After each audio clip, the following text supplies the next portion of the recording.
Hi அம்மா வீட்டு series டே 2.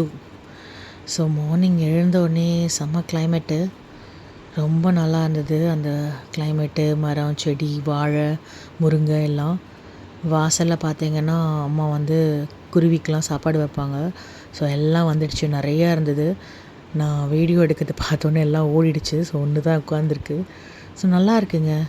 City வாழ்க்கையை விட இந்த மாதிரி வில்லேஜ் வாழ்க்கையில் கொஞ்ச நாள் வாழ்கிறது 3 டேஸ்னாலும் அந்த 3 டேஸ் ரொம்ப அழகாக இருந்தது. என்ன சம்மர் தான், செம்ம கொளுத்து. சென்னையை விட மோசமாக இருக்குது திருச்சியில். ஸோ செடி கொடி அதெல்லாம் பார்த்து முடிச்சுட்டு இந்த மயில் 4-5 போச்சு வீட்டு வாசலில். ஸோ எப்போவுமே அப்படி தான் இருக்கும் அங்கே. நல்லாயிருக்கும் அந்த கிளைமேட்டு.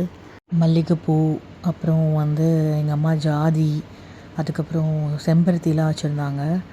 அப்புறம் ஸோ அதெல்லாம் பார்த்து ரசிச்சுட்டு அதுக்குள்ளே எங்கள் அம்மா காஃபி ரெடி பண்ணிகிட்ருந்தாங்க. செம்ம சூடாக சூப்பரான காஃபி. ஸோ காஃபியெல்லாம் குடிச்சிட்டு மார்னிங் டிஃபனுக்கு ஸ்டார்ட் பண்ண ஆரம்பிச்சிட்டோம். ஏன்னா டிஃபன் வேலை முடிஞ்சு அதெல்லாம் காலி பண்ணி கிளியர் பண்ணி பாத்திரம் தேய்ச்சா தான் லஞ்சுக்கு ரெடி பண்ண முடியும். ஸோ டிஃபன் இட்லி சாம்பார் தான். சூடாக இட்லி சாப்பிட்டோம். சாப்பிட்டுட்டு குழந்தைங்களாமும் ஊட்டி விட்டோம். அவங்க வயிறு ரொப்புனா தான் நம்ம நிம்மதியாக சாப்பிட முடியும். ஸோ கொஞ்சம் இட்லி பற்றாக்குறை ஆகும்போது அவல் உப்புமா சாப்பிட்லான்னு அவல் உப்புமாவும் பண்ணி அதையும் உள்ளே நவுத்தியாச்சு.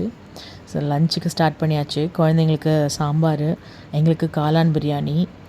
ஏன்னா குழந்தைங்க காளான் பிரியாணி ஊட்டுவேன், பட் ஸ்டில் கொஞ்சம் காரமாக இருந்தால் என்ன பண்ணுறதுன்னு சாம்பாரும் ரெடி பண்ணி வச்சோம். அதனால் சைட் பை சைடு நடுவில் மோர் கொடுத்தாங்க அம்மா, அதை குடித்தோம். குழந்தைங்களாம் வாசலில் ஆட்டம், உள்ளே ஆட்டம், எல்லாம் விளையாடிட்டு இருந்தாங்க. சமையல் ரெடி ஆனோடனே கூப்பிட்டாங்க. ஸோ செம்ம ஸ்மெல். ஆக்சுவலாக வெளியில் விளையாடும் போதே பார்த்துட்டோம், ஸ்மெல் ஜாஸ்தியாக இருந்தது. உள்ளே ஓடி வந்துட்டோம். ஸோ பிரியாணி, ரைத்தா, சாம்பார், அப்பளம் எல்லாம் ஒரு வெட்டி நல்லா தூங்கியாச்சு. நான் சாப்பிட்டு நல்லா தூங்குகிற அந்த சுகம் அம்மா வீட்டில் தான் ஆக்சுவலாக கிடைக்கும். இங்கே மறுபடியும் கிச்சனை க்ளீன் பண்ணி ஒழிச்சு வச்சா தான் நைட் டின்னருக்கு ரெடி பண்ண முடியும் கிச்சனை.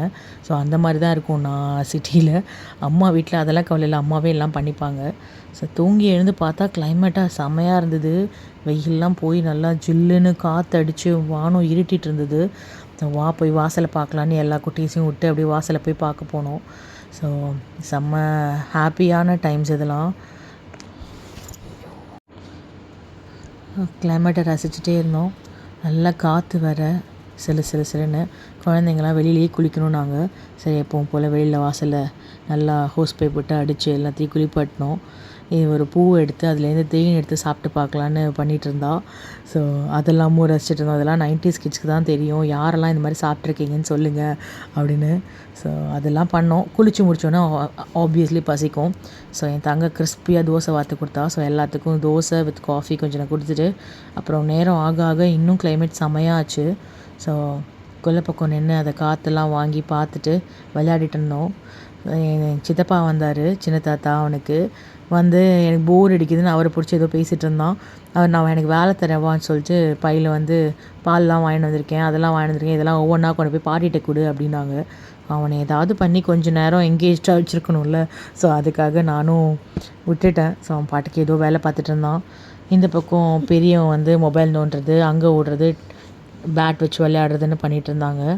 ஸோ கொஞ்சம் நேரம் ஆக ஆக அம்மா டின்னருக்கு ஸ்டார்ட் பண்ண ஆரம்பிச்சிட்டாங்க. டின்னர் அவங்களுக்கு இட்லிலாம் கொடுத்தோம். அப்புறம் எங்களுக்கு மட்டும் நாங்கள் பரோட்டா வாங்கி சாப்பிட்டோம். ஏன்னா எனக்கு ஊரில் பண்ணுற பரோட்டா ரொம்ப நல்லாயிருக்கும். ஸோ நாங்கள்லாம் பரோட்டா சாப்பிட்டோம். ஸோ கொஞ்சம் டைம் இதெல்லாம் முடிஞ்சுது.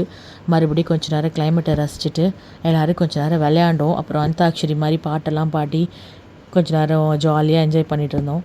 அப்புறம் லேட் ஆகிடுச்சு, தூங்க போகலாம், இதுக்கு மேலே சரியாக வராது, இடி மின்னல்லாம் வர ஆரம்பிச்சிருச்சுன்னு காமிச்சு பயமுடுத்தி போய் படுத்து தூங்கிட்டோம். ஸோ தூங்குறதுக்கு முன்னாடியும் பெட்லேயும் ஒரே விளையாட்டு ரெண்டும். ஆக்சுவலாக குழந்தைங்க நிறையா இருந்தால் நல்லா தான் இருக்கும் வீடு. அம்மா அதை அடிக்கடி சொல்லிகிட்டே இருப்பாங்க, நீங்கள் 2 பேரும் இல்லாததை நான் ரொம்ப மிஸ் பண்ணுறேன் ஜோ, வெறிச்சு ஓடி இருக்கு வீடு, நீங்கள் இருந்திருக்கலான்னு. இப்போ தான் அது ஃபீல் ஆகுது. It was a great day. Thank you, bye.